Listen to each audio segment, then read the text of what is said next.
We're going to be recording the session, and hopefully we'll reach a bigger audience because it'll be available on the town website. So this morning we're going to have two presentations. It's going to be mine, where I'm going to talk about what this is and why the town might have a need for one, and then we're going to let Glenn talk about what they want and why they want it too. So I'm going to start off with what is a TIF, and I'm going to walk you through some background education on property tax.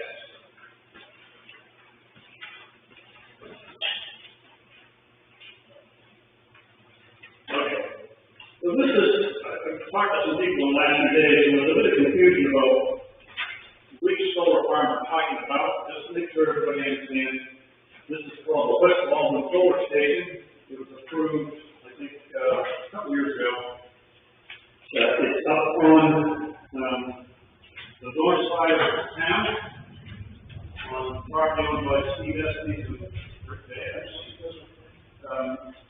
It's up in here. This is single pond. That's 113. You're into higher on here. There's actually about 20% of the project is in Highland. Yeah. Right.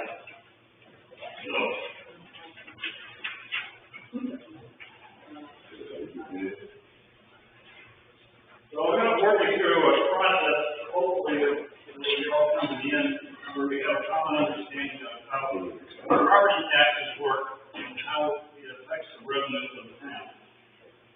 So I'm going to start with this thing called the tax shift. And the tax shift is a phenomenon that happens as a result of the state of Maine having a policy of the communities that can afford to pay more, and those that can afford to pay less get supported by the other communities. And it's policies on revenue sharing and it supports education. It says based on the ability to pay, and the way they implement that is through what's called a state evaluation. So the town does our assessment every year, and we determine what our mill rate is going to be, and we come up with a evaluation of the overall town. The state takes those numbers and it does what they call equalization. Some towns undervalue their property, other towns overvalue their property, so the state runs a computer program that tries to get everybody on the same level. And then they do some other things that come up with a evaluation for the town of Baltimore, and then they use that number to look at revenue sharing, county taxes, aid education, and I think we'll get a little more here. But what happens, what you look at is if your state valuation goes up, it reduces the state revenue sharing to the town. And this year we're expecting about $200,000 in state revenue sharing. It increases our county tax because the county says we owe them based on our share of the overall county valuation. So when the state valuation goes up, we get a higher tax bill from the county. And it reduces the state aid to education that they get over MSA 55, and it increases our share of the bill at MSA 55. And you watch the school budget every year, we're generally on the high side of the calculation.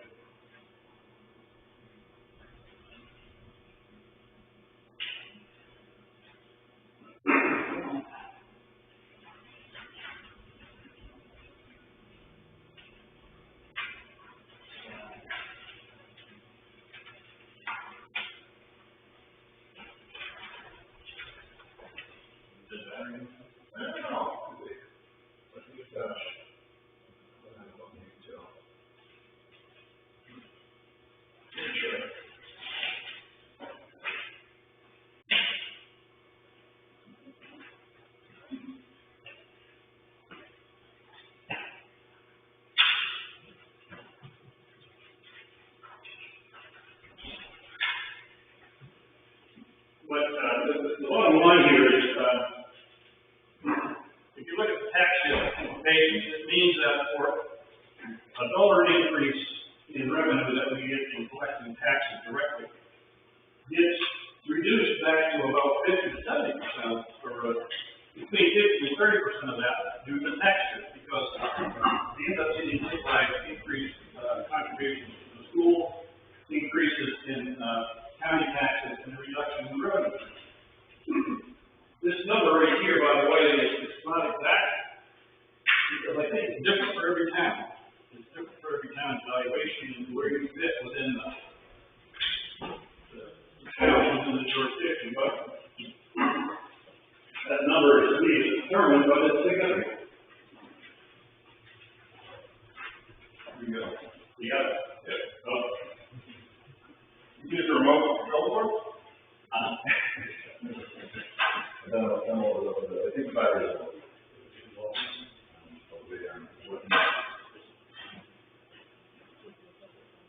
all right. So, with that in mind, I'm going to go through real estate, personal property assessing and its impact on the revenues that the town gets. So, you all have houses, you have land, you have various exemptions that you can apply for, and your tax bill is based on your assessed value minus all the exemptions. And that's what determines the tax that you pay to the town, and that determines the town gets in a check from you. Then we have personal property. And personal property is a little bit different. Personal property is 100, or Betty, personal property Betty is tax exempt. And this is a policy of the state. So our assessment goes out, gets the information, helps the person, the Betty equipment owner fill out the form, and we send them to the state. And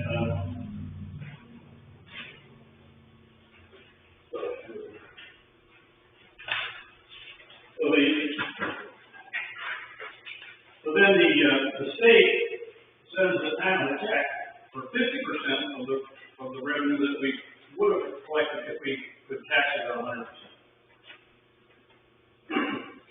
The state then turns around though and adds that 50% value back into our state valuation. Okay?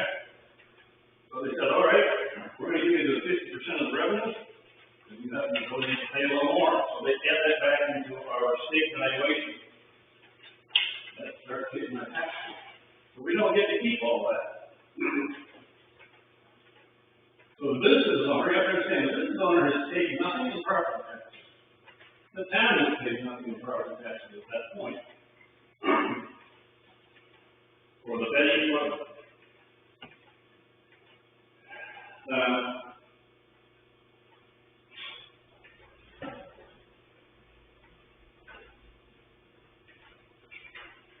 But there is this tax shift involved because the state comes back and takes away some of that. So we get 50% of it.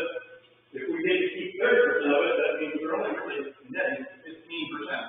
Okay? Well, let's get into solar farms. Solar farms are coming in two varieties right now, right?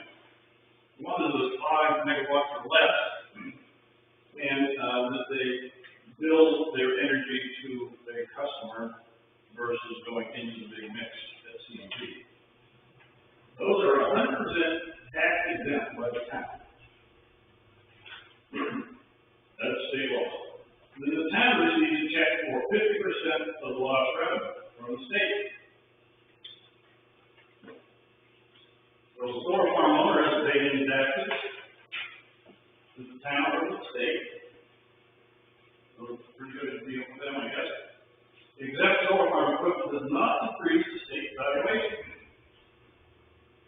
So there's no tax shift involved with that one. We get to keep all of it. So 50% is ours to keep, and it doesn't impact our school funding or anything else.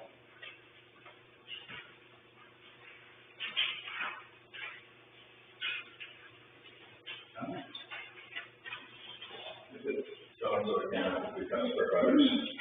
Just keep doing great. You've got the handout, I'll work on that one while we're working on that. So on the next slide, what we have are the non-exempt solar farms, and that's what we're here talking about today for the Baldwin Solar Station. So those are the ones that are greater than 5 megawatts. And generally, the electricity is sold to the standard offer. Why these rules apply, I don't know, but those are rules. And so that's what we work within. They get no exemption from the state, no reduction from the town for the assessed value. We tax it at 100% of the assessed value. The developer pays the taxes to the town. That's the mill rate. Tax shift, though, occurs with that.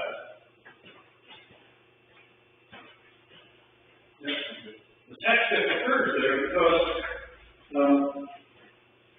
it's non-exempt, the state sees it, and adds the full valuation of the solar farm to our valuation. And then so we end up with keeping maybe between 30 and 50% of the revenue after the tax shift function.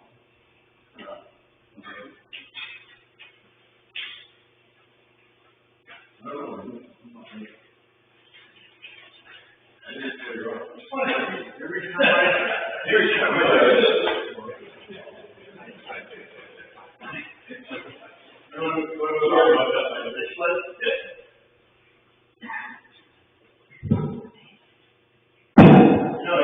it might be the side that it might receive this message on this side of it, so you just might be standing on the wrong side.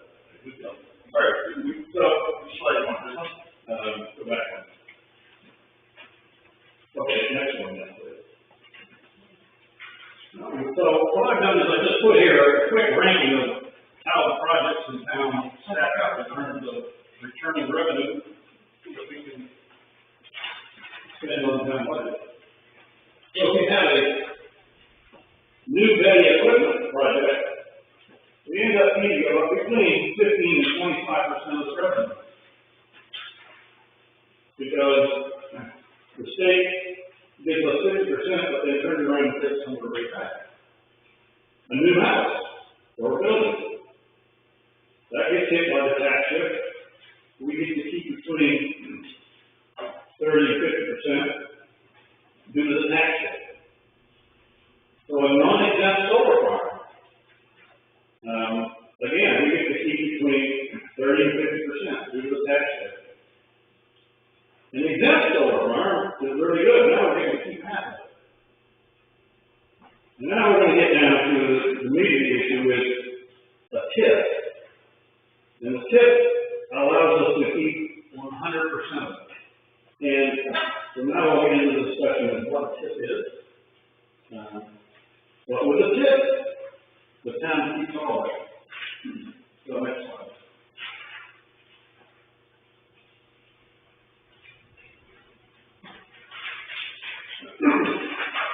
I'm sure most of you are familiar with this, but I'll go through it again. It's called the tax increment financing. It's a program set up by the state, I think, maybe back in the 70s.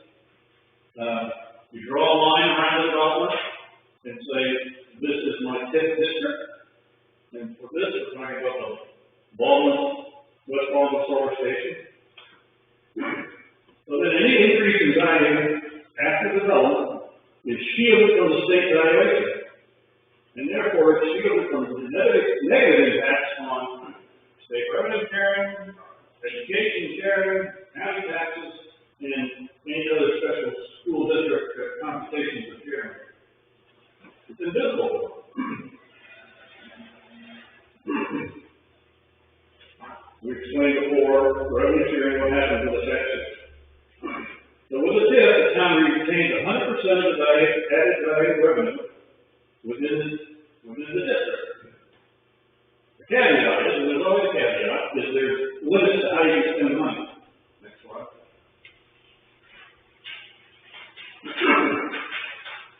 These have just changed recently. I know we looked at TIFs several years ago and weren't impressed with this, but there are a few rules that could work to our advantage.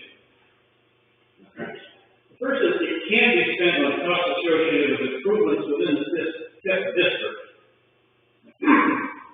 And I mention this because that's one of the rules that can. So if the town decided that we wanted to use some of the revenues from the TIF revenues, so to speak, to build roads within the TIF district, that's allowed. It can't be spent on roads and other improvements outside of the TIF district in general. And it can't be spent on general town obligations, such as salary, school obligations, and fire departments. But within the last year or so, they have added a couple of things that town can benefit for. And one is costs related to construction or operation of public safety facilities. Costs associated with construction of quality child care and health care facilities.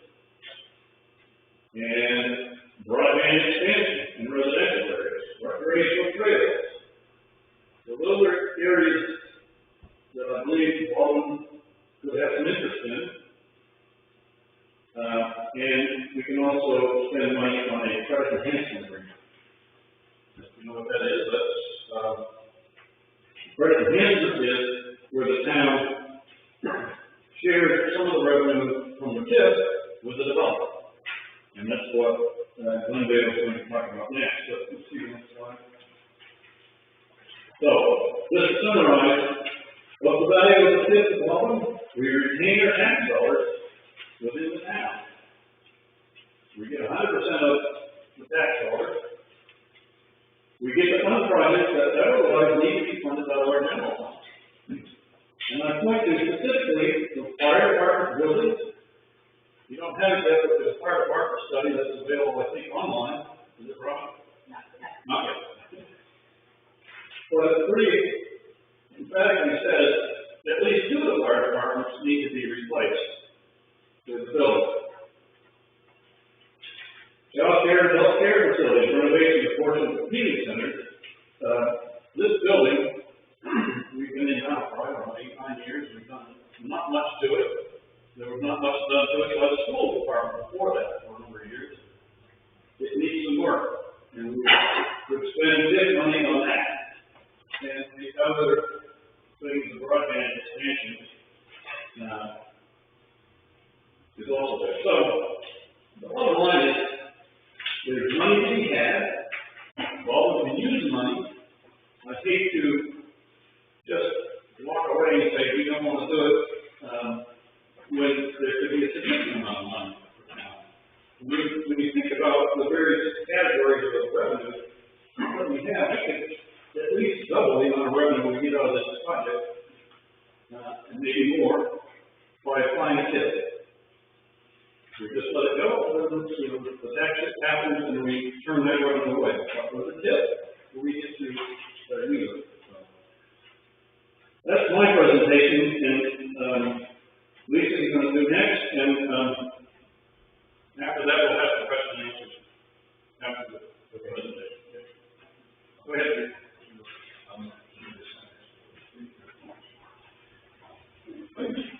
I just wanted to say, Paul, I think you developed a very, very thorough understanding of this. Jim, is our expert on this. You agree? One thing I would say is that without the TIF, your portion of money is also concentrated in some years. So whether that's good or bad for the town, it's for the town to decide. But it's not just that you would lose about 2/3 or 3/4 of the fund. You would get a lot of money in 3 years and then really nothing afterwards. Right. Let me see if I can. I'll give you the remote there, Lisa. I'm just going to see if I can sharpen myself. Okay. All right, thank you. I'm Lisa Raffin with Glendale. Can everybody hear me okay? Thanks. So we've heard from about TIF. The tax increment financing districts have been used pretty widely in Maine. I pulled down the active TIF list from the Maine DEPD website, March of this year, and there's over 400 active TIFs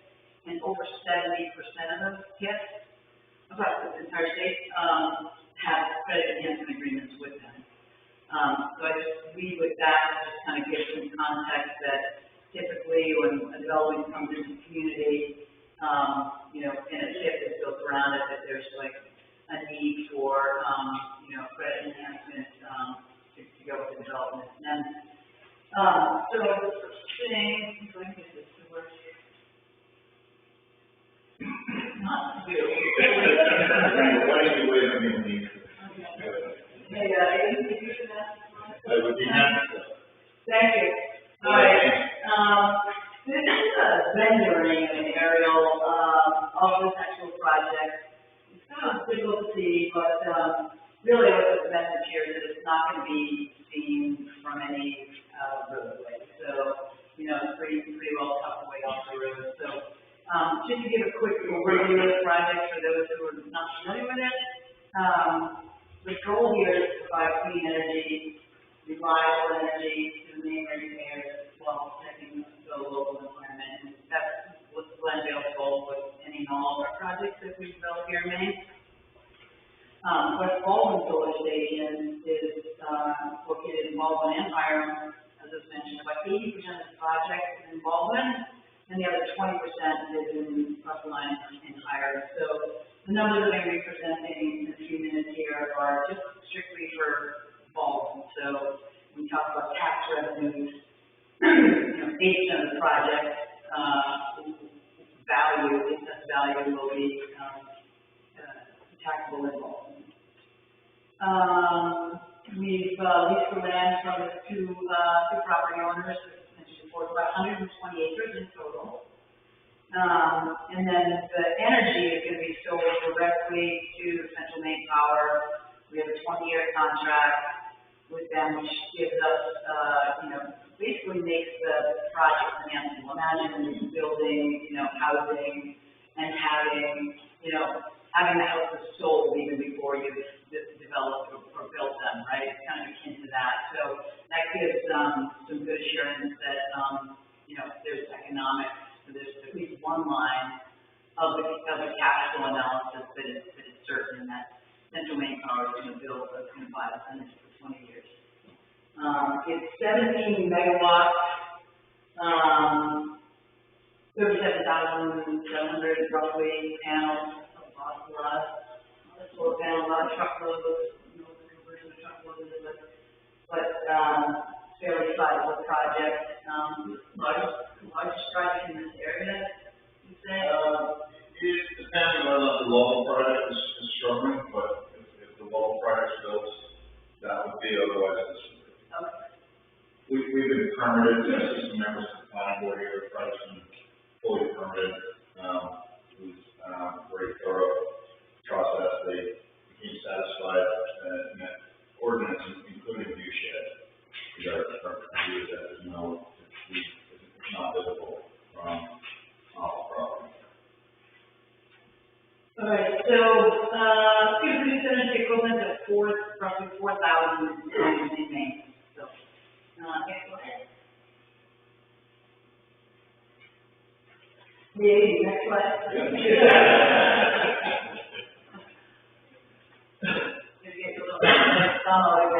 Keep talking. Okay, the next slide, you all get an hand up, it talks about project needs and status. So I thought it might be useful to get some context of what it really takes to get a project of this scale to get built.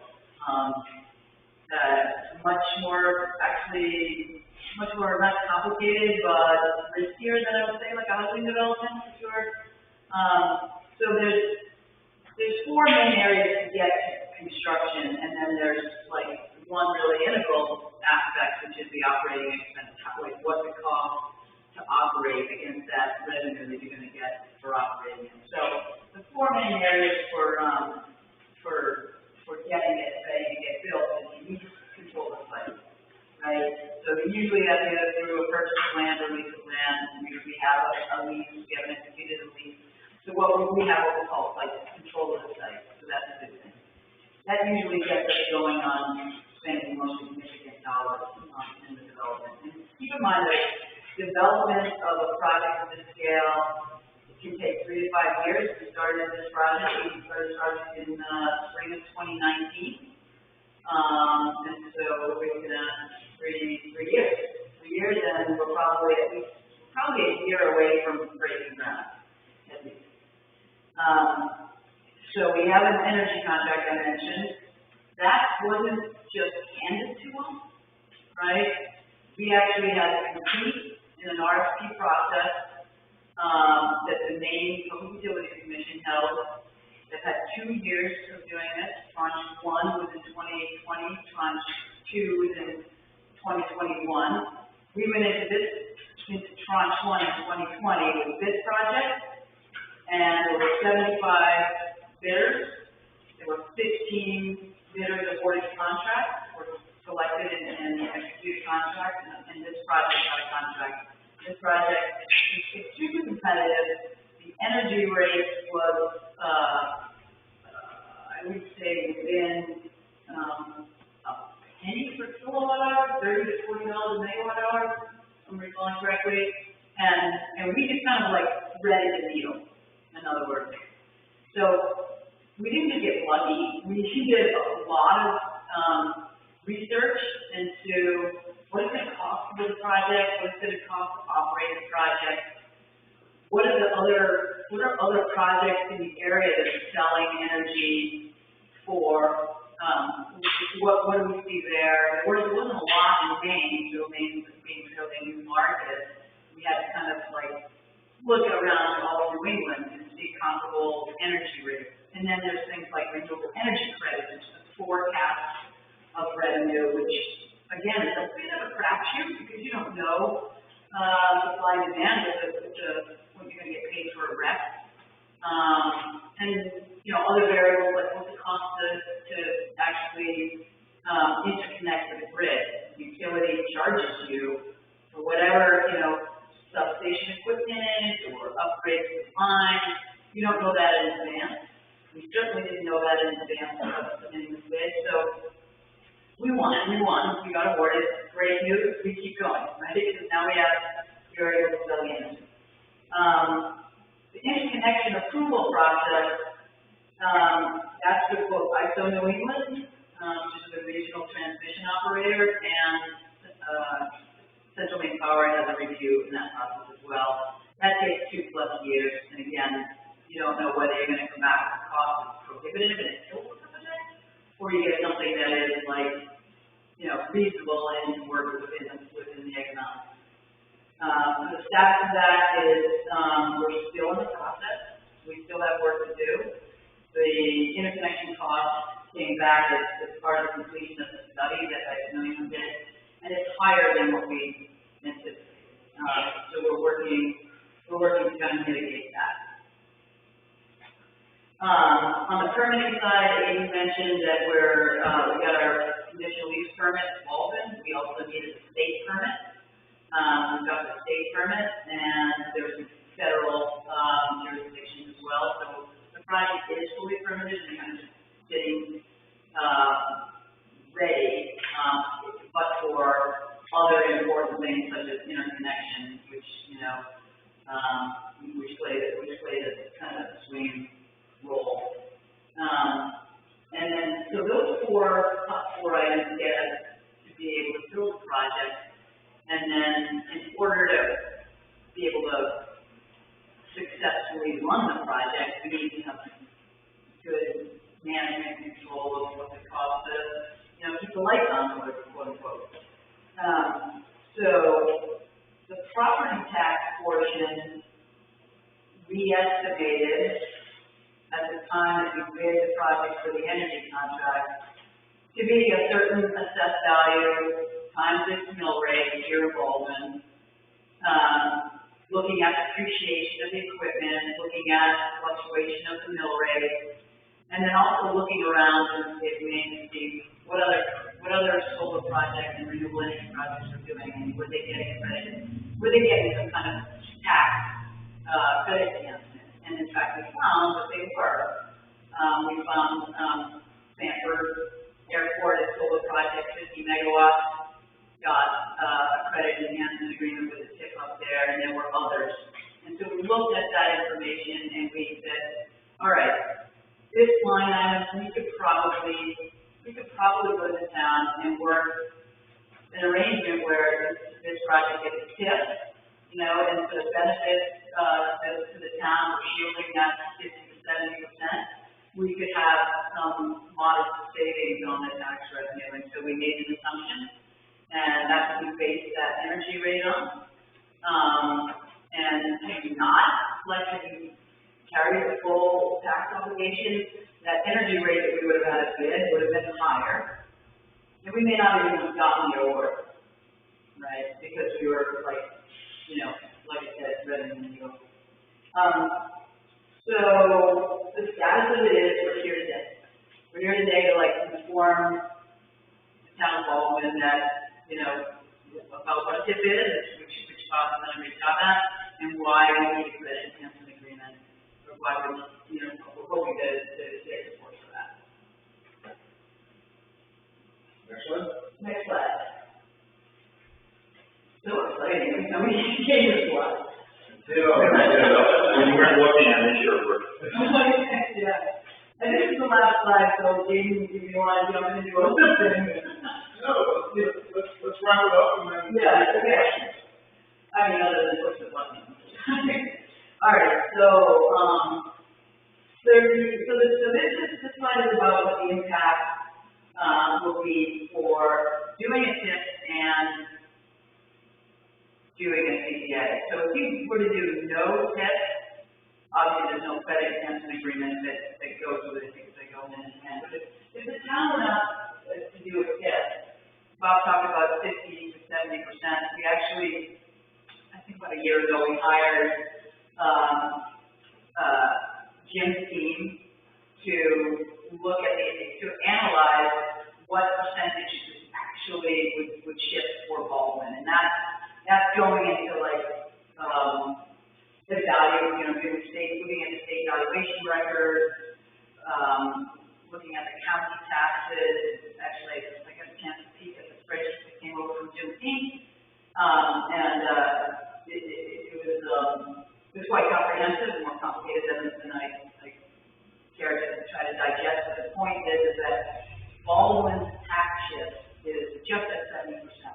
So every tax dollar they receive from the project, without a TIF, you're only going to see 30 cents on that dollar. So that 50 to 70% range, like, is a good range, like, for towns around the state.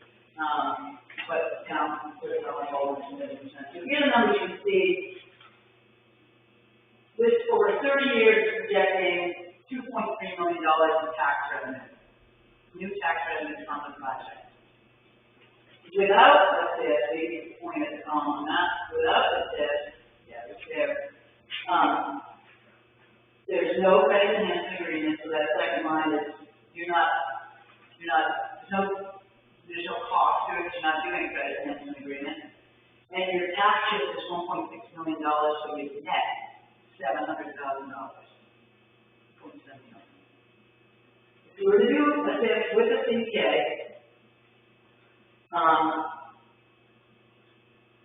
same property tax revenue, $2.3 million. We would be looking for 25% discount, what we bid in our energy contract. So that just so happens to be the same net number, $0.7 million. You would do the zero tax shift, so no loss, and so the net revenue would be $1.6 million versus the $700,000. And I don't know that it was mentioned, I think it's mentioned in my head, I'm not sure if it's been allowed, but like projects like this, the solar project, it's really like minimal services for the town. We'll have fire department training at the front end, but typically, you know, this not being school fees. So there's really like cost from those to the town is minimal. So, do you want any summary statements or? No, well, I'm still looking at it, the same, I anticipate questions, so I think we're both great. I'm just to make sure you know who's here. This is the Senior Director of Corporate Development. I'm the founder of the firm, and Jim Cohen's counsel at Glendale, and Jim was a partner as a community, as a council, and a mayor, is very knowledgeable in municipal law in the state and this issue. So we're here to talk and educate. We know no decisions to make today, but we want to try and help inform everybody that the water is important.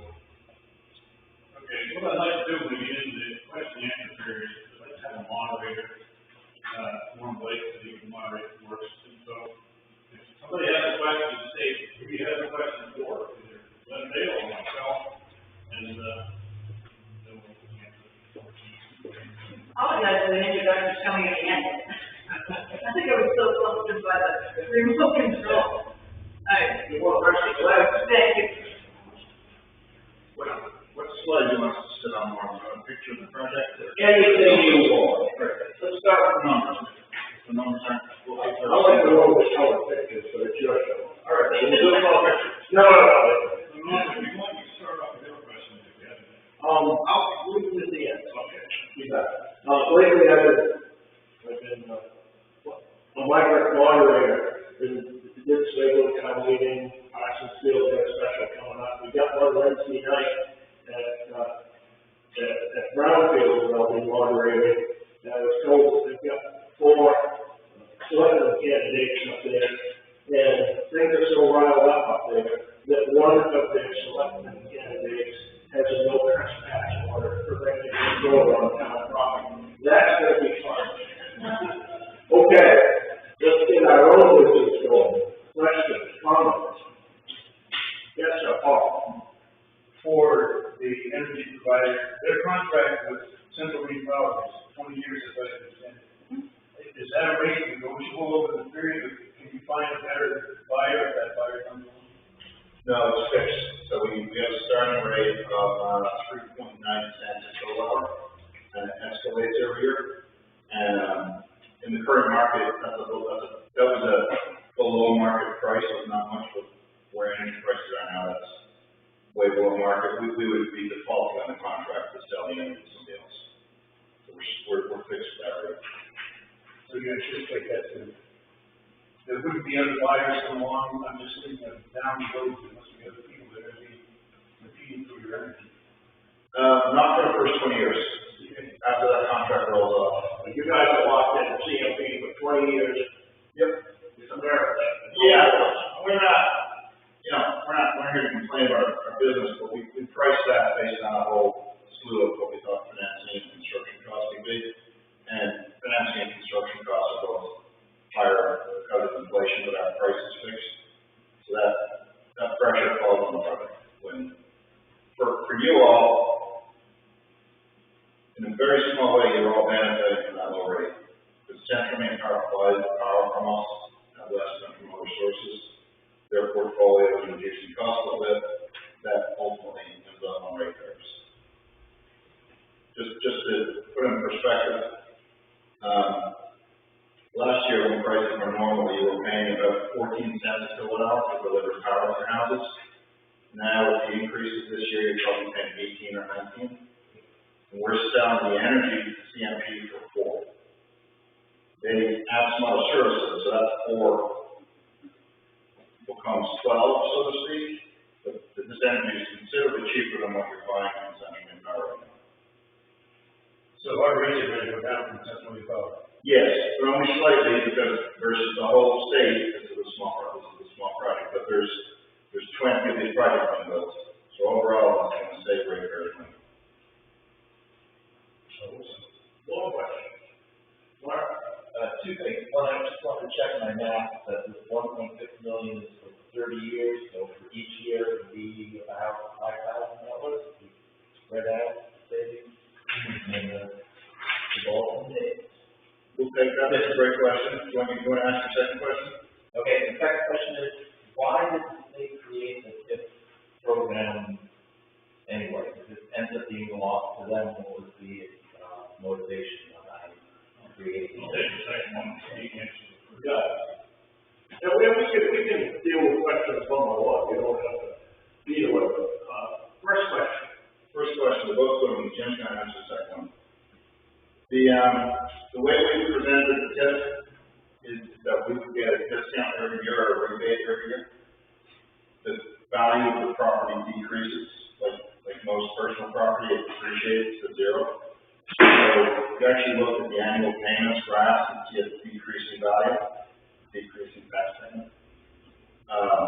We would be more than willing to restructure that in a way that was more desirable to the town. But that's like the base model that starts buying and goes up. So by the end of the period, you're not actually getting paid a lot of taxes and you're not rebating a lot of taxes back to the project. The Sanford project has a novel arrangement where their amount is fixed for the duration of their agreement. They get rebated anything above a threshold amount.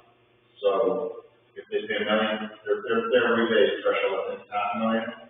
So they pay first $500,000, they pay every year, whatever the taxes would be above that gets rebated, and they've got it flat. We would like something like that because as well as making our revenue, as well as helping the project, it also gives us a fixed level of revenue.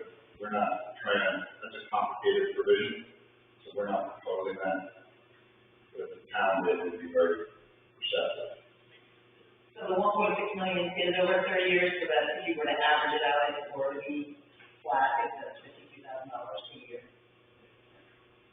And then to your second question, which is a good question, tax increment financing was set up as a tool for municipalities to help them pay for important projects.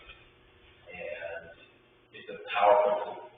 And that's why it's limited in duration, it can't be more than 30 years, and it's limited in geography. So a town can't take its entire geography and say it's now in a TIF district. So it has to be limited to no more than 5% of the geography of the town. But what it enables is leveraging this tax shift to be able to create a larger pool of money, use it for roads, trails, public safety, any of those kinds. So it's a tool to help towns make investments in important topics. I would add something to that. You've heard me say, probably a couple of other selectmen's meetings, but I never really liked the TIF law. And it's because until some recent changes were implemented, there was really no way for the town of Alton to use it. Because most of the things that it applied to were things within the tax district or some other things that might economically improve the town, like sidewalks and things, that they had to somehow be related to the project or increasing the business environment within the town. It's only with this recent change that I thought that, well, there's a chance that we might be able to use it. So that's the benefit. It's the law. I think we're going to use it. More questions, comments? Could I make a comment on those two answers? Sure. I think there's two important things that you both sort of prompt me to think of. One is that the TIF program aids communities in competing for economic development with projects. So the projects, without it, it's harder for rural communities because they go on line share. So yes, the Jim was Mayor of Portland, they had a bunch of them, and they had city manager and staff to do it. So the fact that it's hard to do a TIF is, we fully agree, it's unfair to rural communities because the institutional burden of setting a TIF is more challenging. The second thing I'd just like to touch on is, as you can see from Bob's presentation, there's a lot of ways that the state chooses to incentivize economic development with the tax exemption for business equipment, tax exemption for small solar projects. Between those two programs, I would argue there's a footfall, but there's a narrow definition of project that qualifies as neither. We don't qualify for Betty because we're an energy project, and we don't qualify for the tax exemption because we're too large. So there's a general economic development incentive that has favorable conditions for business, for economic development, not be taxed. This project, I cannot imagine the software policy. This project is one of the small number of projects that falls in between those two programs and benefits from either.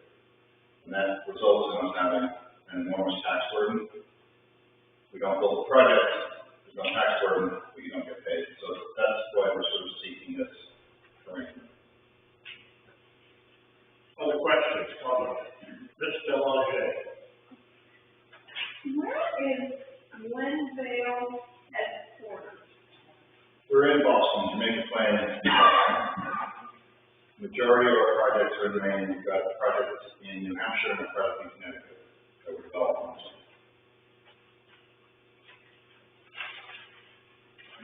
Yes, sir. What do we estimate the cost of the town will be to create the agreements, negotiate the agreements, and administer these agreements? I do see in a very small one asterisk, says Glendale will reimburse all of the legal expenses for TIF/CPA. Is that 100%? Yeah, for establishing. Bob, let me just clarify. We have funded in the town warrant, just passed in May, an article in there, for money so that the selectmen can hire a consultant in our dealings with Glendale. What's eventually going to cost, I don't know. I can't remember if it was $30,000-$40,000 there. Yeah, and, in our discussion, we haven't done any negotiating with Glendale, quite honestly. We can't do any yet, but, they have said that if we come to an agreement on a TIF with a credit enhancement, they will pay those costs. But before that point, I think the town should be independent from them, so we have the money in the budget. Then once you get up and running, there's some small amounts of effort that needs to be expended in the fund because they have to be satisfied for special accounts. But I don't believe it's going to be overwhelming.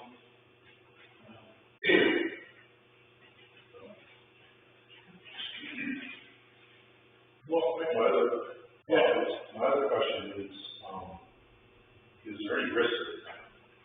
Like, what would a downside risk be for the town doing this? Other than, I think I understand the economics, but are there any other risks that we should be aware of, or maybe foresee could be out there? I'm not putting any money up. The risk would be if we decide that we want to take out a loan based on revenue stream from a TIF and the revenue stream stops. Right. So we have to be very careful about how we plan to spend the money. And if we decide that we're going to take out a bond issue with it and fund it with the TIF revenue, that has to be approved by the state as part of the package. The thing we haven't really talked about here is what would be the next step, which is we sit down and we negotiate some kind of an agreement with Glendale, and you have to then draw up a application to DECD, Department of Economic and Community Development. It's a pretty comprehensive document which includes all of the tax shift computations and whatnot. And in addition, it's how you spend money. And I got to be quite honest with you right now, we don't have a good firm handle on that because the things that we have identified as places to spend it, we haven't really gotten an estimate in detail about it, but we think that shouldn't hold us up. I think we can get there and use it. So that's the only risk is if you, and you can read about this online, is, if you take out a bond based on the TIF revenue, and something disrupts that revenue stream, the town can be left holding the bag. Will the town be looking at the opportunities to spend and approving those, or will that be done in public forum? How will So the TIF application has to be approved at town meeting. It's a complete package. Where we're going to spend the money, the amount of credit enhancement. So the reason this meeting today is to put the idea out there and get a sense of whether people think it's a good idea or not. We don't want to charge down the road. And if we think about August time, when we need to start putting a final agreement together,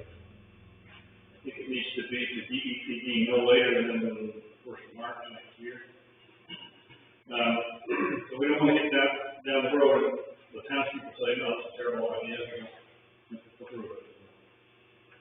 So one more, you know, for Linville, the cost of the infrastructure for the project, basically the panels and structures and all that, have you guys already locked it in, or are you subject to current inflationary costs on the project? It's not locked in. So our cost structure's gone up recently. We think that's gonna, in part, come back down as we wait to start construction.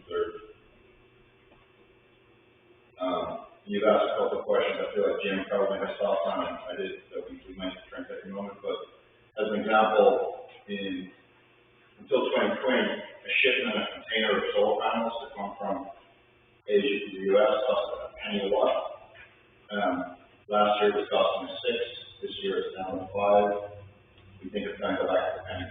So right now, the solar panels, the shipping cost to bring them from where they're made in Malaysia and Thailand is up 4 or 5 cents a watt. That pushed our construction costs up by about 4%. So the panels themselves haven't really escalated, but the freight.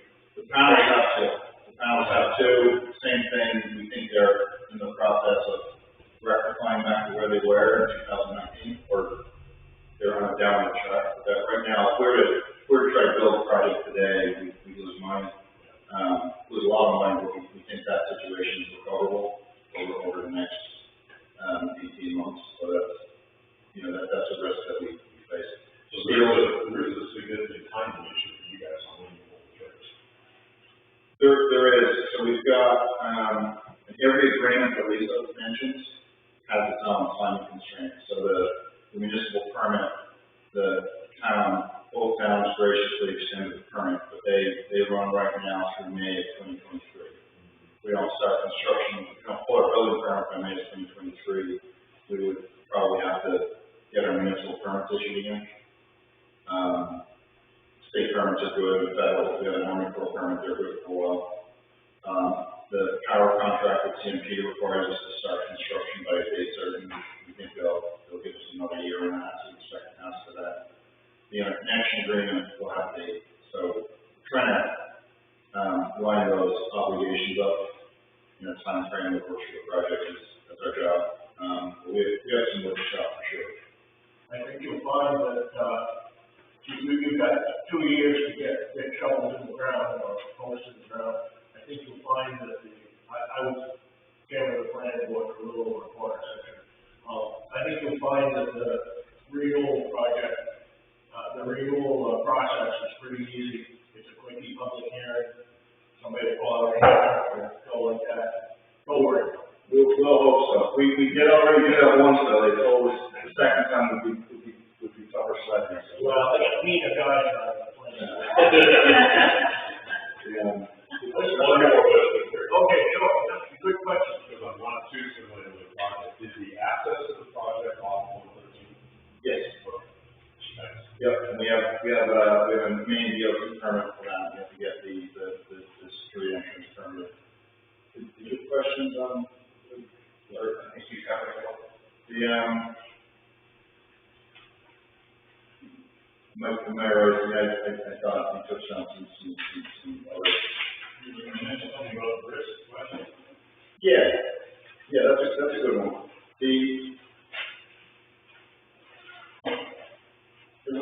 Firstly, if you're spending the money from the TIF on valuable projects that the town wants to spend money on, I don't think the project's necessarily a risk as to its ability to pay. But these projects cost a lot of money to build, and then they cost a lot of money to operate. They generate more revenue than they cost. But that is all used to repay the original construction costs. But the first dollar that comes in every year is used to pay rent and taxes. So the town's risk profile from a credit perspective is very, very low. The prospect, because if the project doesn't pay its taxes, goes into tax default, that's a terrible financial situation. So the folks who finance the project, that's the first thing they protect. So I think there's a local risk. The devil's bargain with the state is that you can only spend this money on narrower frame of things than you're supposed to. But that's a relative, as Bob said, it's a relatively broad subset. I think that's a risk that you're on. But you might mention, Jim, that towns are allowed to keep on account the funds. So, let's say you want to rebuild, let's say you finance the first firehouse reconstruction because you have to, and you want to use our TIF to pay for the second firehouse reconstruction, or repay a bond on the first, that would be legitimate, I believe. But if you've got funds coming in from the project and you're not ready to spend them, you can put them on account and use them for eligible activity for next year.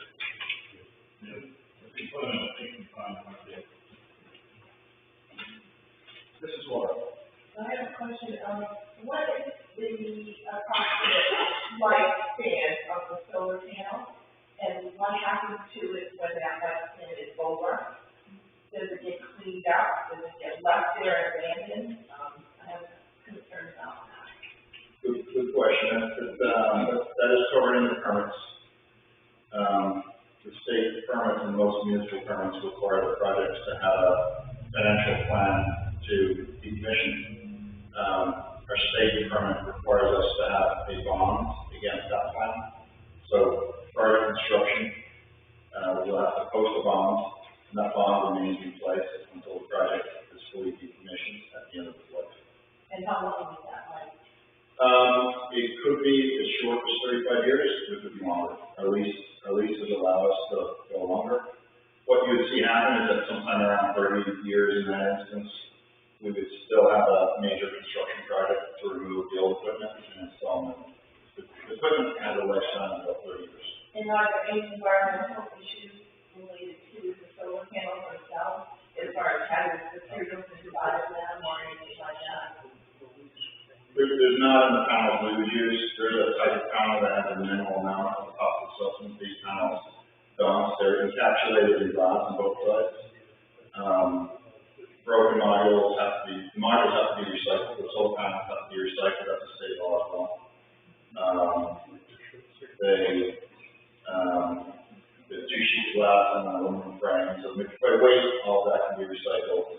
The electronics on them may not be recycled. I don't know if that would be feasible at that time around.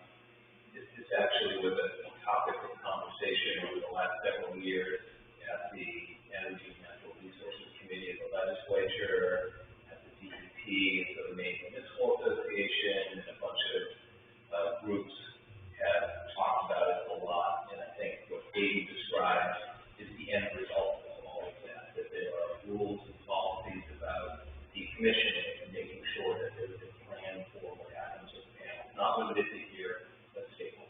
Is there an escalator clause in the decommissioning law? Yeah, we have to have our engineer, a licensed engineer, refresh the estimator every 5 years. Okay. And then, relevant to that, is the project not going to be decommissioned, certainly not for 20 years, probably 30. So the relevance of the estimate becomes much more important 20, 25 years from now. The estimate today doesn't matter much. The project's going to cost not quite, maybe we hope not quite, the project's going to cost us $20 million to build. No way we'll build it and then we'll take it away. So it's a steady state thing. The transformers have oil in them, all transformers have oil in them, not all, but most of them are oil cooled. So there'll be a spill response protocol if the transformer were to leak oil. There's pretty extensive permitting requirements on any project of the scale from the state that we're complying with. Just like to add, that you know, that like, at the end of decommissioning, the land is returned to, you know, basically there's nothing there, all the way down 2 feet below the ground level. So, you know, we talk about the panels, we take the panels a lot, but there's structure that's holding down, so it's not like a decommissioning is like, there's something left behind, like you might see after, you know, manufacturing facility, then it returns to its original state. Mrs. Jordan, would you have a hand up or you going to stretch it? Yeah, maybe both. Yeah, I just have a question about, I know there are a number of already in Baldwin. And, do we need to go through this process for each solar farm as it is, as it comes before the town? And if we okay TIF and, for Glendale, will that set precedent that we need to follow for other solar farms? That's a broad question. All right. The town has approved 5 solar farms. 2 have been built, one down at the old Manhattan and one, on Joe Pierce's property. Those 2 are the 5 megawatt less type. So if TIF doesn't apply to them, well, I think that technically it could, but, no. The agreement that we have with them only applies to them, it doesn't apply to the other 2 or the other 3 we built. So, it really just depends, if there's another project, non-solar farm project, kind of industry or whoever that wants to come in and we want to have a handsome agreement, that's to be talked about then. Each project would have its own district, and, we address that. Mr. President, do you have your hand up for, or were you just waving? I'll just clarify that, I'm on the planning board, and Hiram, approved a 1-year extension, for their CUP. And so did Baldwin, but both towns specified in that approval that if the project wasn't started by the appropriate date in 2023, that both towns would want to go through the CUP process again. We would have to have the site walk and public hearings and things like that. So that was specified. I just want to clarify one thing. I'm pretty sure the answer to this is no. So like the ad in the newspaper said 16.9 megawatts, this says 17.1. It's all kind of rounding, but I just want to clarify whether or not the overall size and most importantly the footprint and the geographic location of the project, has that changed at all as you've been working to make sure that the project hits its profitability goals? It has not. What we're referring to in every case our current estimate of what the power we can deliver at CMP is at a point of interconnection. And that's changed as the studies progress. That's independent actually of the amount of solar panels we want to install. The solar panels generate more electricity than we can deliver at the POI, and there's a series of losses. I'm happy to sort of talk about this.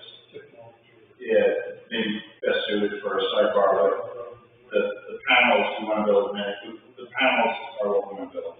And then, the amount delivered to the transmission line is electronically limited to the amount that CMG says they can accept.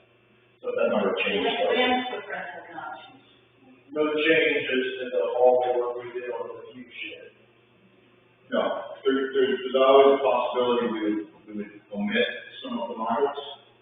That depends a little bit on quite how powerful modules are. Market when we buy the modules. So if we're able to buy 600 watt modules, whereas right now on the market we'd be buying 580 watt modules, then we can buy fewer modules to get the same capacity. In that case, we would omit a few. No changes to any battery needs. This is currently, we have the permanent battery, but currently we don't have any plans to install them. Yes. So you said that the TIF interest can't be more than 5% of the total property in the town. What percent of the total property in the town is this particular district? We we own what, 39 square miles? Full town? I can't believe that we come up with that. I haven't really calculated it, quite honestly, but I'm sure we're going to. Well, I'm just saying that if we use this, if another more lucrative arrangement was proposed, then we might not be able to accept it because we use that. You're right. There's not what the town can do, and, nobody's knocking on the door right now.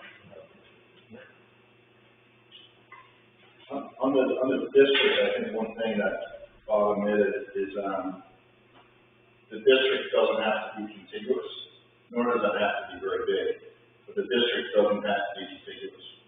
And a number of the items on the list, the public safety building and broadband, they don't have to be part of the footprint of the district. So the project itself is 120 acres. If you took the entire property, which would be the only reason you would, but if you took the entire property that Mr. Estes and through his company, Mr. Baldwin or Mr. Day own, you're going to be at less than a square mile. So you'd be at that point about 2%, but you wouldn't even necessarily have to do that. But if you wanted to, if there was a crossroads where you wanted to install traffic, and you could relate that to the economic development of this project, because of construction traffic, your really your decision on to spend it on and why it's a nexus. But if you wanted to do that, and maybe traffic lights come anyway, but if you wanted to do that, you could draw like a 2,000 square foot area over here, and then a 200 acre area over here, and they're still part of the district. You don't have to touch. Well, I did a little quick math, you know, check that I got like 0.5%, project section, 0.5% of all in county. More questions, comments, We'll get that, I've never said anything. I saw Matt's hand. I'm sorry, go ahead. Before we close and leave, I'm just a very visual learning person, and there's been so much discussion. I assume that you've got Gantt charts and decision trees and timelines and things like that. We've really got two competing timelines here. There's a timeline for the solar farm and certain key decision points and thresholds that you have to hit before you put a shovel in the ground. And a separate timeline is what the town is going through with needing to make decisions on a TIF, getting that done, working on the CEA agreement with you. It would be good to see kind of a summary of those two. One, I'd like to have a really clear idea of what the hurdles are that you guys have to jump, the major ones that could prevent you going ahead with the project so that Baldwin is in the best position to know when to start things, when they have to have things completed by, because what I don't want to see is Baldwin start using that $30,000 or $40,000 of money that's been approved with the thought that, oh, maybe it'll get reimbursed, but then there's a hurdle or a threshold that you don't hit, you pull out, and we're left holding that money. That's what Baldwin should avoid. So if you can help us do that with simple comparative timelines, that would be great. Matt, I think what you're talking about is, that's one of the first things that the selectmen need to address if we get the nod that this should go forward, is to establish a ground rule between ourselves and Glendale on those type of issues. Get our consultant on board. We've already talked to somebody that has the capability to do all the things we need to do and provide a number for us so that we're comfortable with what they have told us. Good. I'm fairly certain that the numbers they've given us are close.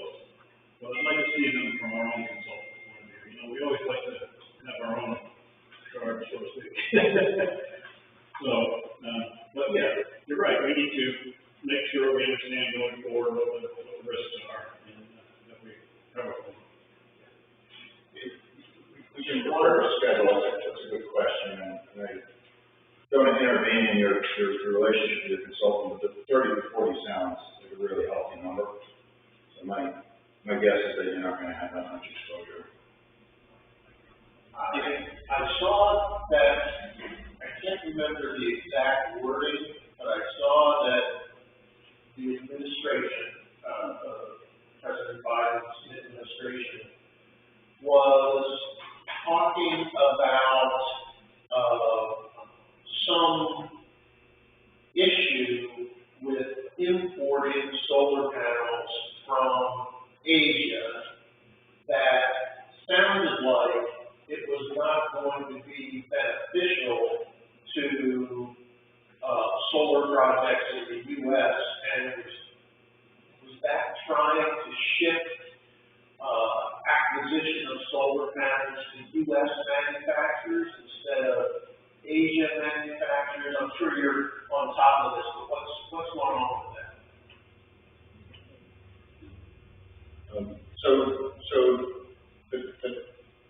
A very small manufacturer, company has 30 employees, has alleged that 90% of the solar panels supplying the U.S. market are breaking a trade law. Because of the vestige of the trade law, which is 100 years old, while the Department of Commerce is investigating their petition, which doesn't suggest that if it's accurate or not, while they're investigating it, we're all subject to retroactive tariffs. The inside ball is that the company that makes the toxic solar panels you mentioned earlier is exempt from this trade provision, and there's a suggestion that they're funding the lawsuit. It absolutely froze the industry. It's like to make I need to explain it well, but imagine if you went down to Best Buy, buy a TV for $600, you have to agree that at any point in the next few years, Best Buy could pass a tariff through to you of up to $2,000 for TV. And you got to decide whether or not that's likely to happen.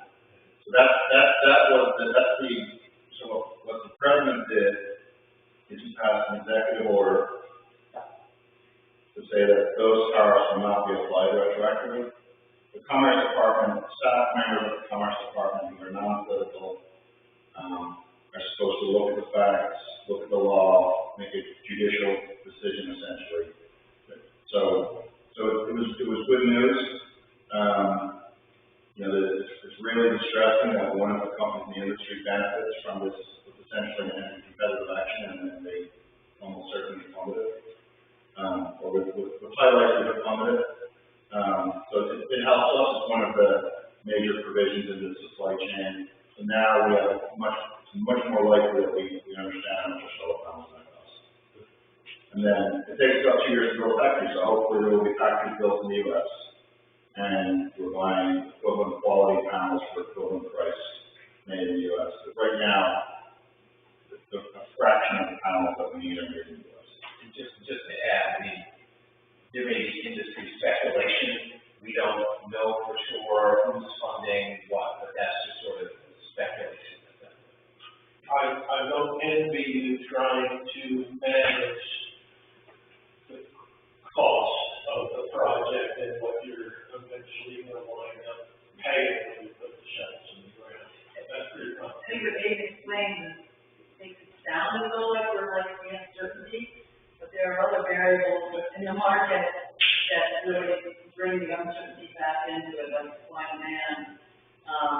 The market's a bit pent up now because of the sort of protracted lawsuit, which sort of shut down, I think, in the spring of last year, kind of shut down the fly. But there also may be the Biden's executive order that the bridge for 2 years, 24 months forward, while the Department of Commerce continues to review the complaint. So the complaint doesn't go away, it's still potential for tariff. And in the next 2 years, people will be sort of actively trying to buy and import modules that, there's could be price fluctuation the shipping, variability. If you, for you to say that you don't admire, is a reason to endure. Are you past all the uncertainty with the interconnection agreement issues? Yeah, we're not. We have our system impact study back, which is a major step. The infrastructure information has a strict confidence level from a security perspective.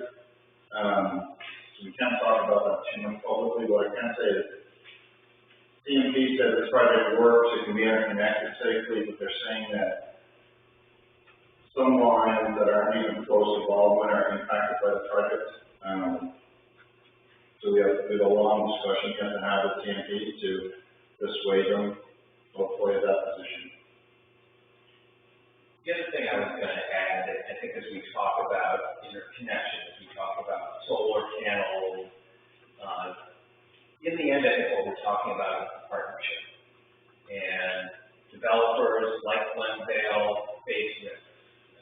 Glenvale is just one of many developers out there, and there's always unknown costs.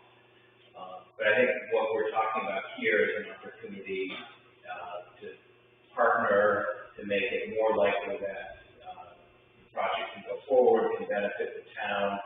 Glenvale is doing all we can do to mitigate all those risks.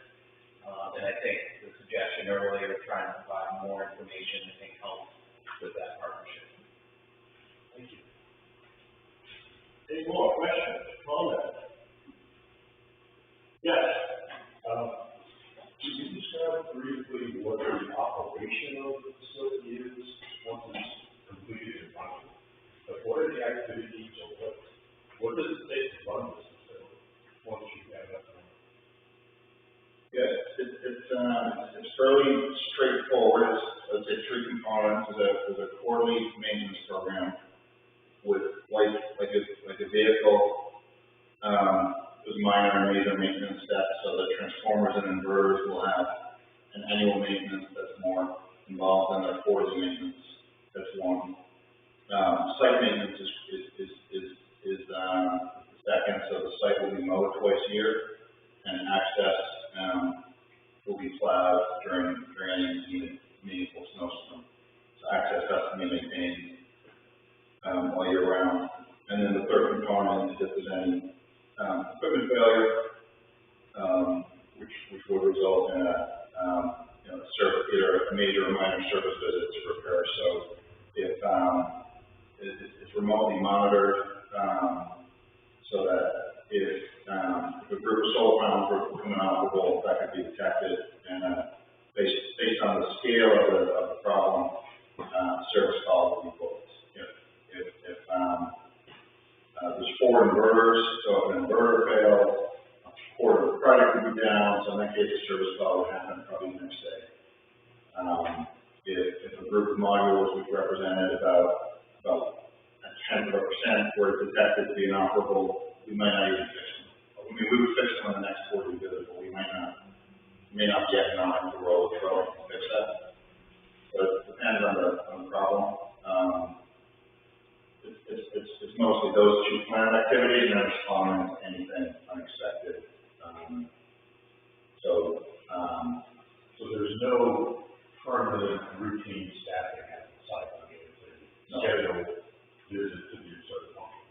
Yeah, and except for the landscaping crew, the quarterly maintenance is usually going to be an F-250, F-350 with a couple of employees. Not going to be major. The landscapers will come in with towed trailers with right on mowers. One of the conditions, Just as a point of reference, I called it the Solar project because it was a nice travel pit. I noticed last winter, they didn't even plow the driveway for weeks at a time. So evidently, it's not too expensive on that. one of the conditions in the CUP is that, there have to be signs on the fencing, certainly at the entrance and on some of the other sides where people have contact information and phone numbers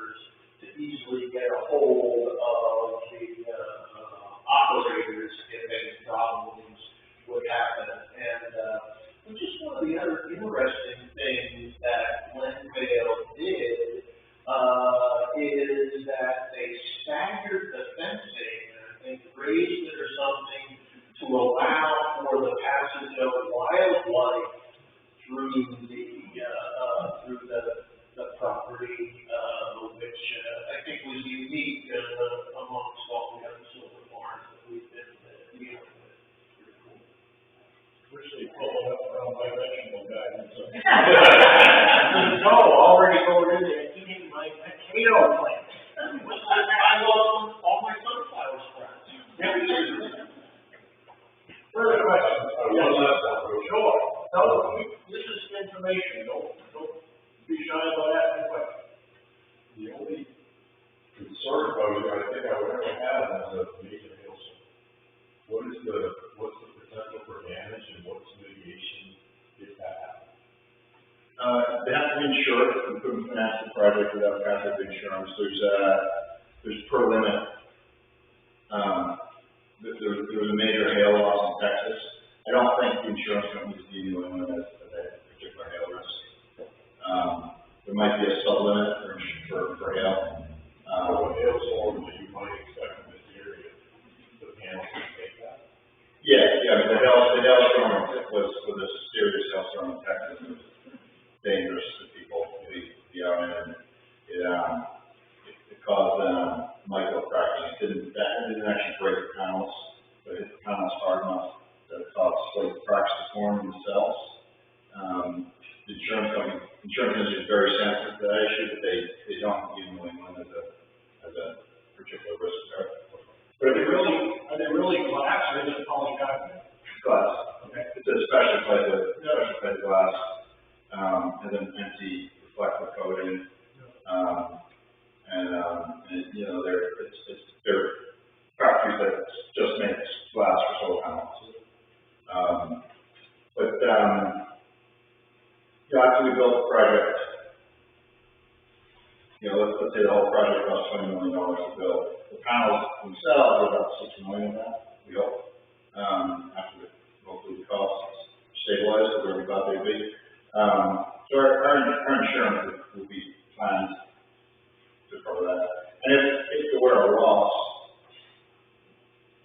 let's say you had a non-insured loss because you forgot to pay your policy, you've got the interconnection, you've got the racks, you've got the inverters, you'd still go out and find a way to buy the solar panels to reconstitute the project. More questions, comments?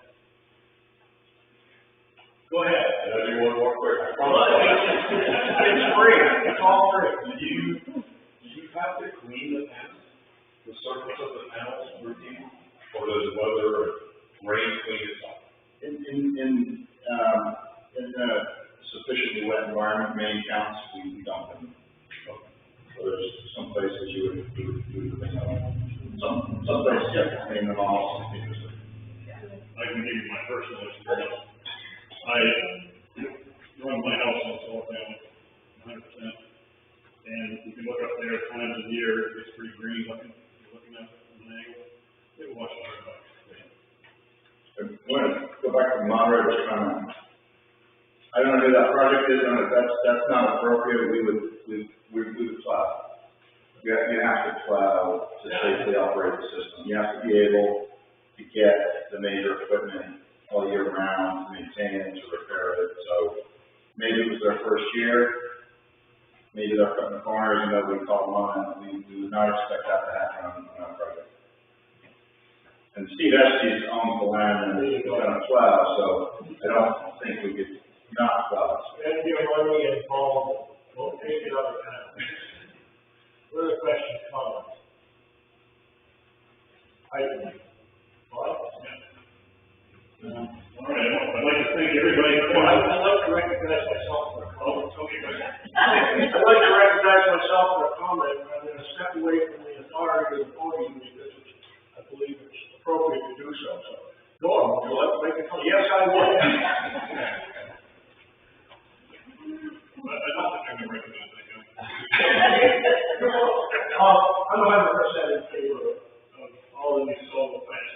This one in particular, I don't think I can find it without assessing an aircraft. Well, I can get off the button for anyway.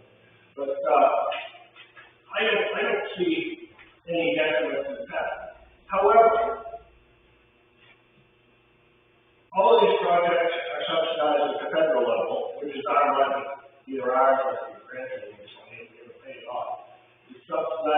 state level, it's my understanding that the kilowatt hours are sold to CFP at a higher, amount than if we use oil or gas like the project down in Westbrook, for example. I'm also in favor of a TIF. I'm not in favor of a credit enhancement agreement. If I had a project, and I'd like Lindsay to be welcome in town as neighbors, but neighbors is a two-way street. If I had a project in my house, there's no way in hell that I would walk up and down the road and ask my neighbors to attempt to use legal force of taxation to subsidize my project. I'm not in favor of no funding or any of that bullshit. I hope we don't, it's probably premature because that's not on the topic. I hope we don't have to deal with credit enhancement agreement. I'm looking at the handout here. One of the project needs of the status, higher interconnection costs and project needs cost limitation. That it does.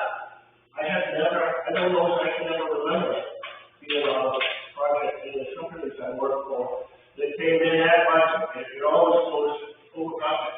Not a monkey, not a problem. That's part of being in business is taking a risk. I'm not particularly pleased with folks that try to put their risk on me. I hope you get rich. I hope you do. I hope your next sailboat is half again as big as the one that I can have. But I don't want people. Now, the other thing, and if you ever do one of these, this is the TIF impact. If you ever do a presentation like this, it would be informative. We have a column, 30-year projections, etc., with no example of credit and enhancement, and give some best rate estimate. We have one for TIF and credit enhancement. We don't have a column for TIF only. I realize you're trying to make the best case for your own position, but I feel more comfortable if we could have the full information, good news, bad news, and all that. Anyway, I hope you come to our town. I hope you're our neighbors. Norm, can I respond? Sure. That's the crux of the issue. I'll sit down. You're talking about exactly what we're here to talk about in a very close way. That's the way I am.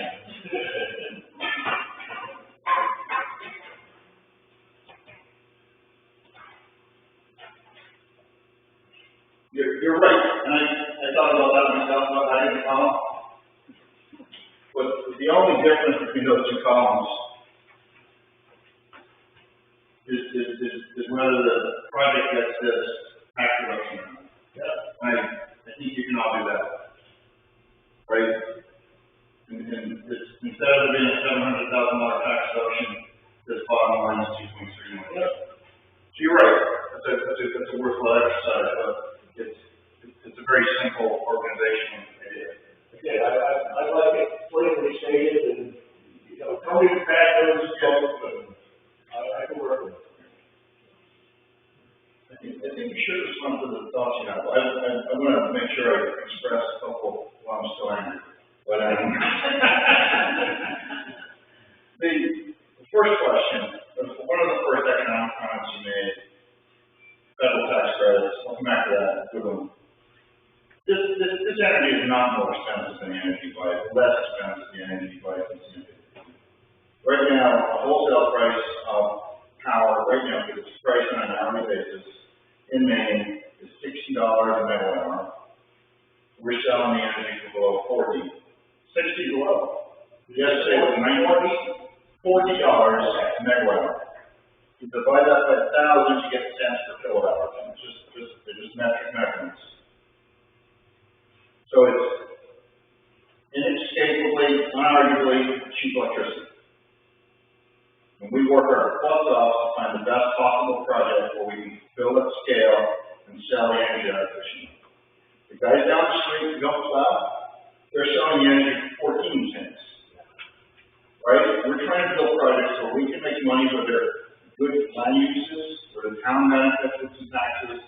ratepayers save. It's a very, very tough arrangement to try and find the ideal project. And we work hard. We do it because we believe in low-cost energy. I don't believe that 14-cent solar energy is the future.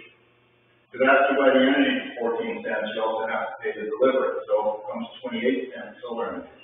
It's not the solution to climate change. But people can't afford that. They need projects like this so they can get the energy cheap.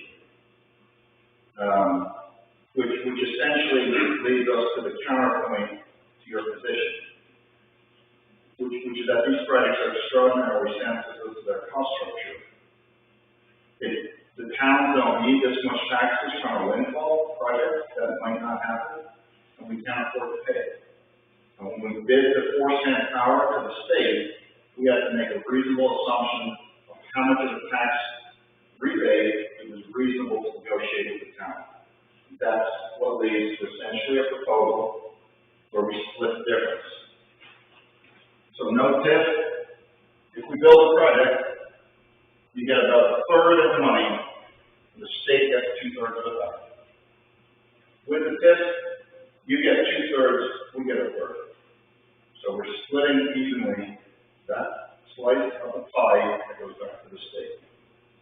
Okay? I just want to touch again, virtually every other type of project that we're anything similar to has a tax exemption. With this project, state law says we have to come to the town, negotiate tax exemption, explain what is necessary, and convince you.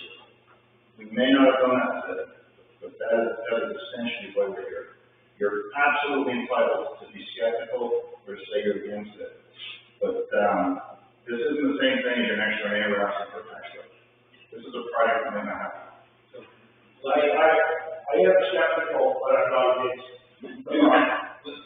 Let me jump in. Not only may you be skeptical, but you should be.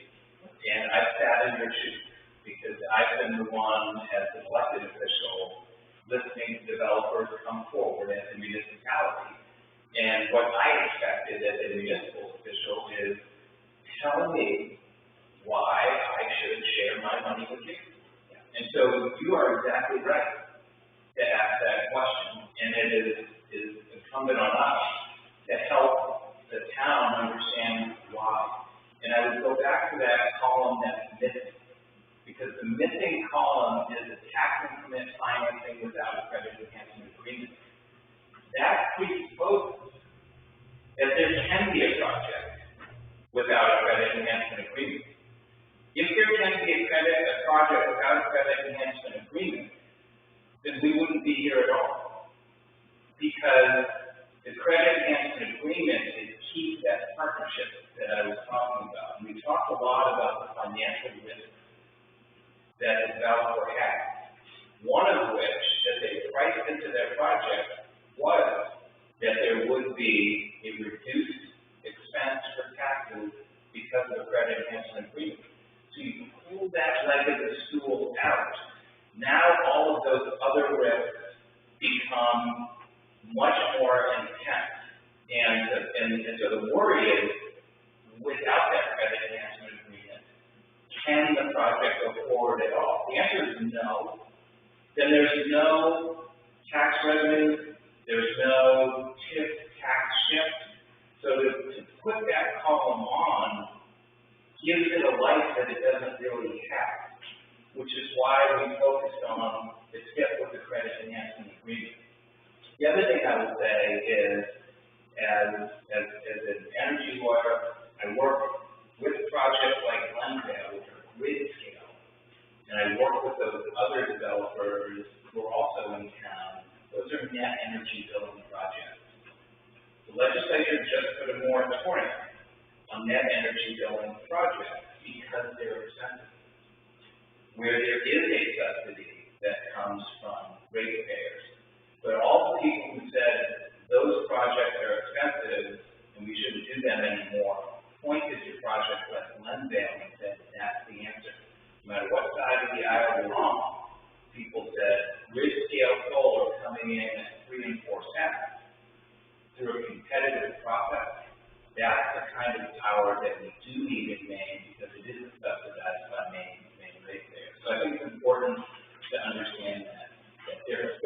important question, and I'm glad you expressed it. So, if we were to have 4 columns up there, the first column would be no project, the final line would be 0. No TIF or CPA is 700,000. The TIF and the CPA is 1.6 million. And then the 4th column would be a TIF with no CPA, that would be 2.3 million. But then what you're saying is that there has to be an arrow that goes from the 4th column back to the 1st column, which is 0. Well, we understand that. But one of the other things is CPA. The last letter is A, which is an agreement. Agreement means negotiation. So that 1.6 million is not cast in stone, because we have to negotiate, the town has to negotiate with Glendale to see what the final income to the town would be. And as we learned through the CUP process, there are a number of ways in which Glendale can provide value to the town as a business partner. And I think that's where the selectmen and their independent consultant come in to really negotiate an ideal CPA and decide then on which the town will have to vote whether there is a path forward or not. I'd like to make a comment. We can substantiate the 1.6 million with one list of figures. It's a simplified presentation of the documents we share with the select board that are public documents. You would, if you decide to pursue a TIF, you would be giving your municipal officers the responsibility and the ability to make those decisions in a negotiation. Would you rather be that? Do you like the slope? Do you want to offer this credit enhancement in the early years or all the way? Would you maybe your officers with advice would do that? Federal tax credit. You're right, we get a federal tax credit. Oil companies get federal tax credits. You buy an airplane, you get tax benefits. In this case, these federal tax credits are coming to Maine on the project that's going to spend $10 million hiring local contractors and laborers to build the project. That's not even part of our discussion today, why you should support the project. Will you have local crews housing the support in the ground schools and everything? Our PPA, the agreement with CMP required us to use local resources for millions of dollars. Now, some of you know from North Carolina and Maine who work in construction for 6 months. They count as local. We're not able to discriminate against that form, but we have to spend about $10 million on local services. Let me ask you this. If every state in the U.S. is entitled to have a renewable energy project and have federal taxes rebated, or federal taxes support renewable projects, do you want to see 49 states build renewable energy and Maine sits it out, or do you want Maine to also get some of those tax credits in that? No, what I'm getting at is you brought up the local initiatives in the economy in terms of labor. When CMP was talking about putting their megawatt DC transmission line across Maine, they said, oh, it's going to bring X number of jobs in the area. Most of these people who work on those high projects are my friends from Oklahoma. They come here, they bring their wood, they go live here for a little while, they go home. Yes, it's a job in Maine, but it ain't a Maine boy for growing a little work. Yeah, well, we can, and I'm an immigrant. I'm not going to discriminate against somebody who wants to live, but if they Maine state income taxes, they're local. That's the law. So that's our obligation.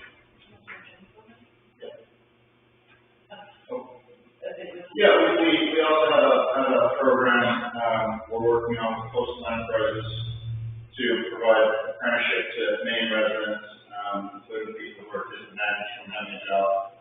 So that could be somebody who's in a reentry program, it could be somebody who's been out of the workforce. So we anticipate 10 to 15% of the labor hours on our projects being Maine residents who are on an apprenticeship program with folks in their places. I'm not going to limit. We develop, I believe, the best crafted projects we possibly can. We're thinking about all of the elements. We have to plan this in advance before we talk to the town. We count on a profitable project with as narrow a profit margin as possible. Positive, we need a credit enhancement agreement. And we have to figure, could we build a project here, and what would be a reasonable agreement to ask the town for. I want everybody here to agree with the norm, to ask questions and say, so we achieve nothing if you don't put it in your hand. But that's essentially the issue we're trying to resolve. Don't worry, it won't always get away. Well, there's no point in us coming to town meeting next March and not having to talk about this. That's so weird. I have a question. Part of the project is in the town of Hiram. If Baldwin agreed to the credit enhancement agreement, but Hiram did not, how would that impact the project? One thing was we could look, when we drop the solar panels, we could look at, if we do think that we don't need the full, we have 50,000 permitted and we're expecting about 40,000 we needed, so we could eliminate the portion of the project in Hiram. I don't think that's likely. I think Hiram will,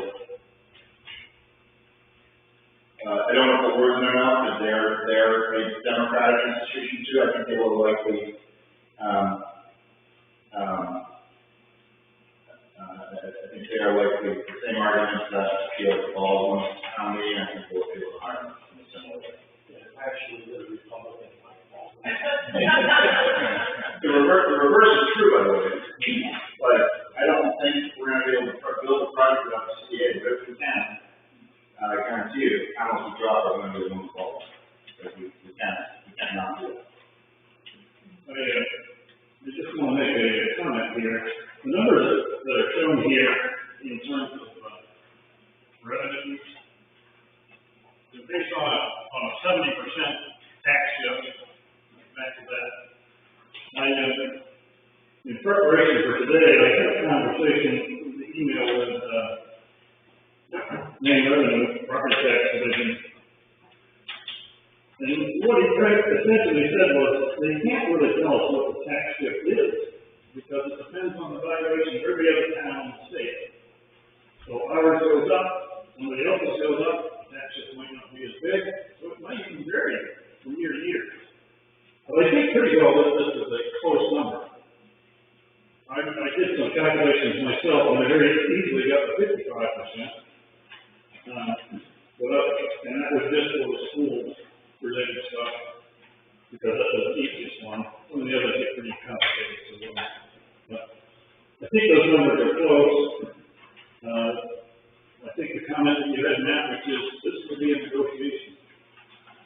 So it will be an agreement that if we get the okay, if we go forward with it, it will be an agreement that's negotiated, that is what we think is the best we can do, and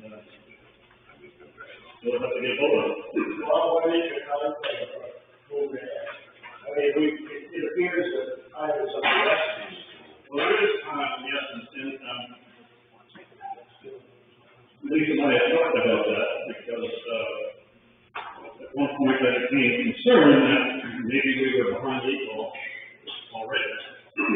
And so it looks like in August we ought to really be setting down and seriously negotiating the draft. And so by the 1st of March, we have already approved at a town meeting something that we can take to DECD. So that will be November, December timeframe of the town meeting for review and approval. So, yep. I think you saw the ad that we put on the town website. It's going to be a busy year for us, with a whole host of things coming, but Why is it big bucks?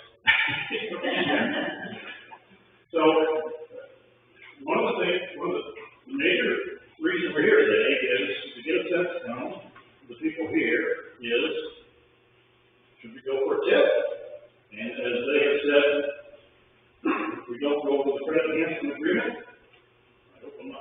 not taking liberties here, but if we go with the credit management agreement, there's not gonna be a TIF, there's not gonna be a project. Is that correct? That is the risk. There it is. Okay.